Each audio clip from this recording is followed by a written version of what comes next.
Common sense ಅನ್ನೋದು ಅಲ್ಲಿಂದ ಪ್ರಾರಂಭ.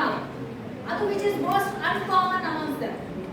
ಒಂದು ಬೇಸಿಕ್ ಮ್ಯಾನರ್ಸ್, ಒಂದು ಕಾಮನ್ ಸೆನ್ಸ್, ಅವನ್ನೆಲ್ಲ ಒಂದು ಕಥೆ ಮೂಲಕ, ದೃಷ್ಟಾಂತಗಳ ಮೂಲಕ, ನಮ್ಮ ಅನುಭವಗಳ ಮೂಲಕ ನಮಗೆಲ್ಲ ವಿಸ್ತಾರವಾಗಿ ಹೇಳಿರುವಂಥ doctor Shrimant sir, professor, degree college Kalaburagi ಅವರಿಗೆ ನಾನು ಈ ಸಂದರ್ಭದಲ್ಲಿ ತುಂಬ ಹೃದಯದ ಧನ್ಯವಾದ